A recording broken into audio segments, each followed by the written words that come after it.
Olá, amigo e seguidor.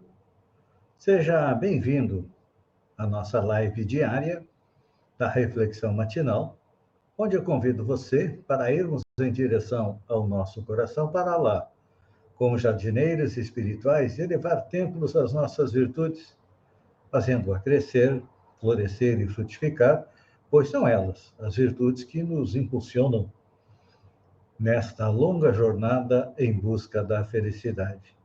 Jornada esta que não começou na atual encarnação, não.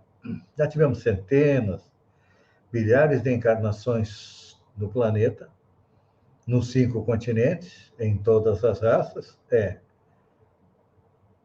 Já encarnamos na raça branca, na raça negra, na raça amarela, na raça vermelha e também nos dois sexos. Já fomos homem, já fomos mulher, e agora, com todo esse conhecimento que a doutrina espírita nos dá, podemos dar um passo seguro em direção da felicidade, porque compreendemos que temos que erradicar do nosso coração os vícios e defeitos, que são a erva daninha, que impedem a conquista da felicidade. E para que comecemos o dia de hoje e façamos dele um dia muito bom, com crescimento espiritual, vamos à nossa mensagem, que é baseada no Evangelho de Lucas, que diz o seguinte: E as suas palavras pareciam-lhes como desvario, e não as creram. Eu vou repetir. E as suas palavras lhes pareciam como desvario, e não as creram. Essa perplexidade que surgiu no dia da ressurreição de Jesus ainda é a mesma nos tempos que passam, sempre que a natureza divina, invisível ao olhar comum dos homens, se manifesta nas suas gloriosas mensagens. A ressurreição foi a confirmação daquilo que Jesus veio nos mostrar ao dizer: meu reino não é deste mundo. Jesus veio nos esclarecer que, através da lei de amor, amando a Deus e ao nosso próximo, conquistaríamos a felicidade. E lembrou que o seu reino não é deste mundo, ou seja, é na pátria espiritual. Claro que naquela época os judeus tinham muito pouco conhecimento a respeito da espiritualidade. Hoje, depois que Allan Kardec nos esclarece, através da doutrina espírita, 2 pontos fundamentais, que é a reencarnação e que o verdadeiro mundo é o mundo espiritual, de lá nós viemos e para lá nós voltamos após a reencarnação. Então, é a confirmação daquilo que Jesus veio nos ensinar há 2000 anos atrás. É importante a gente lembrar os fatos daquele dia. As mulheres devotadas que foram em romaria ao túmulo do Mestre sempre encontraram sucessores. Todavia, são muito raros os Pedros que se dispõem a levantar para a averiguação da verdade. Isso aqui também é uma passagem interessante. Quem primeiro viu o Mestre foi Maria de Magdala, uma mulher. E, enquanto os apóstolos tremiam de medo, as mulheres acompanharam Jesus até o Calvário, e uma mulher foi a primeira a receber o Mestre na sua forma espiritual. É claro que as mulheres têm uma sensibilidade maior, tanto que a maioria dos médiuns que trabalham na doutrina espírita são mulheres, porque são mais sensíveis, são organismos mais aptos a trabalhar com a espiritualidade. Mas não podemos esquecer que Pedro também se dispôs a levantar para averiguar a verdade, ou seja, alguns homens também que são dispostos a trilhar o caminho da espiritualidade. E olha,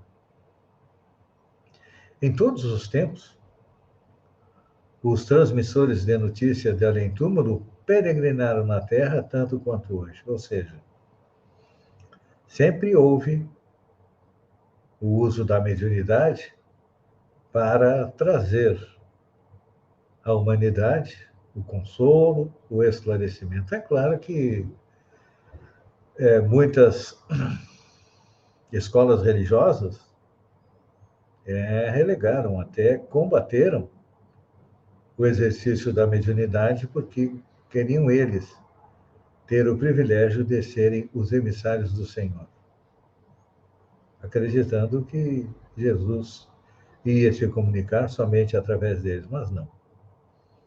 À medida que o tempo evoluiu, também nós estamos percebendo uma outra colocação de Jesus, que diz que no final dos tempos todos profetizariam, ou seja, claro que naquela época profetizar era um sinônimo de mediunidade.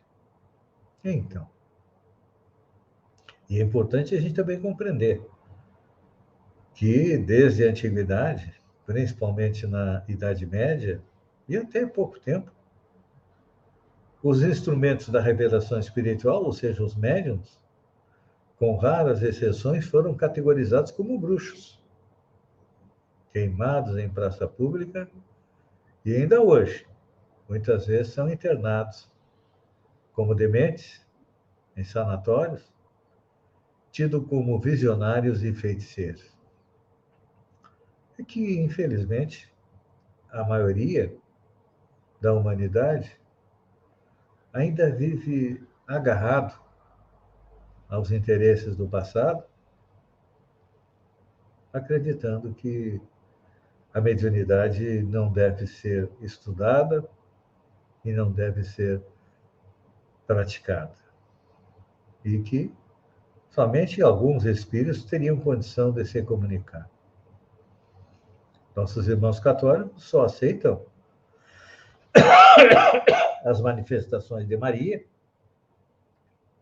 eventualmente de alguns santos, mas ignoram a grande maioria dos espíritos que estão na parte espiritual. Tem outros que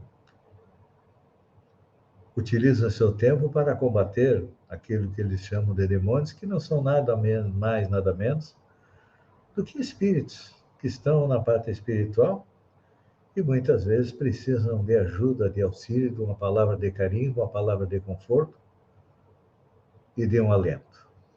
Mas, lentamente, a humanidade vai compreendendo que o intercâmbio entre os dois planos da existência, ou seja, entre encarnados e desencarnados, é algo salutar e vem nos descerrar os olhos a respeito de como é a vida na espiritualidade. Por quê? Mais dia, menos dia, todos nós vamos voltar para a parte espiritual. Vai ser a viagem de volta. E à medida que nós conhecemos, que nós compreendemos mais como é a vida na parte espiritual, nós estamos nos preparando para lá chegar com uma bagagem positiva. Que essa bagagem positiva não é nada mais, nada menos do que a colocação em prática dos 2 mandamentos de Jesus, que é amar a Deus e amar o próximo. Quando fizermos isso, com certeza a humanidade será bem melhor e nós seremos mais felizes. Amigo e seguidor, obrigado pela companhia, fiquem com Deus e até amanhã com mais uma reflexão matinal. Um beijo no coração e até lá, então.